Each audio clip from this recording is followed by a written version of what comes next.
Hello everyone, তো আমরা কেমন আছো সবাই? তো আজকে আমরা সবাই মিলে যাচ্ছিলাম আমার মামাদের টমেটো খেতে। আমরা এখান থেকে কিছু টমেটো নিয়ে যাব স্যালাড বানিয়ে খাওয়ার জন্য। আর এই দেখো গাছে কত ফল হয়েছে। পছন্দ করি এই টমেটোগুলো প্রতিদিন ছিঁড়ে পরের দিন ভর সকালবেলা বাজারে নিয়ে গিয়ে এগুলো বিক্রি করা হয়।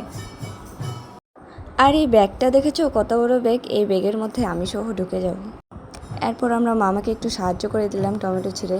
রঙিন রঙিন টমেটো ফলগুলো ছিঁড়তে বেশ ভালোই লাগে। আর এই টমেটোগুলো দিয়ে অনেক কিছু বানানো হয়, এগুলো বাইরের দেশেও কিন্তু রপ্তানি করা হয়।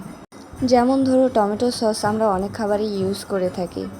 টমেটো সস কিন্তু আমরা ঘরোয়া উপায়েও সংরক্ষণ করতে পারি। আর ওই দেখো আমার মামা বস্তায় করে টমেটো নিয়ে আসতেছে, আর এই যে ইনি একটু সাহায্য করে দিচ্ছেন। এই দেখো গাইস কতগুলো টমেটো, আর আমি এদিকে বালতিতে করে টমেটো নিয়ে আসতেছিলাম।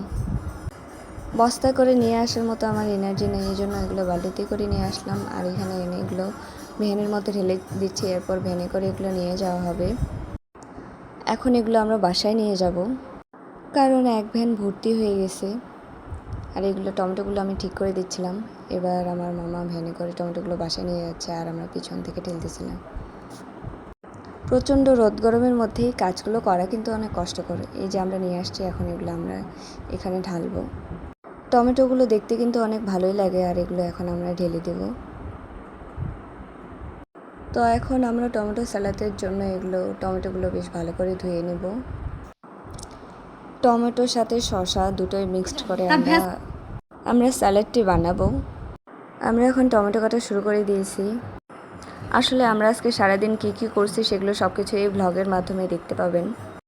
আমার বলতে কোনো দ্বিধা নেই যে আমরা আসলে গ্রামে থাকি, আর আমি একজন কৃষকেরই মেয়ে।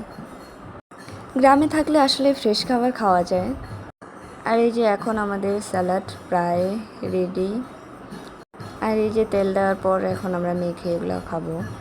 গ্রামে থাকার আসলে অনেক মজা, কারণ গ্রামীণ জীবন, গ্রামের প্রকৃতি অনেকটাই সুন্দর। আমাদের স্যালাড রেডি, আমরা এখন খাচ্ছি, কিন্তু অনেক ঝাল হয়ে গেছে।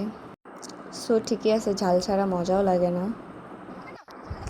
এখন আমি আছি পুকুর পাড়ে, তাই ভাবলাম আজকে পুকুরে স্নান করা যাক। আর এই যে আমরা পুকুরে এখন এক এক করে লাফ দেওয়া শুরু করলাম। প্রথমে আমি গেছিলাম, তারপর সাথী, তারপর তিথি, তারপর জয়। আর এখানে দেখো চারজন একসাথে লাফ দেওয়ার প্ল্যানিং করছিলাম, কিন্তু ওরা দুজন চলে গেছে, আমরা দুজন রয়ে গেছি। এরপর পুকুরে হালকা একটু সাঁতার কাটবো। অনেকদিন পর পুকুরে স্নান করলাম, অনেক মজাও করলাম। আর এই যে ওরা দেখো অনেক দূরে চলে গেছে, কিন্তু আমি যাইনি, কারণ আমার অনেক ভয় লাগে। সো আজকের দিনটি ছিল ফ্রাইডে, ছুটির দিন, তাই সবাই মিলে অনেক মজা করলাম। টাটা।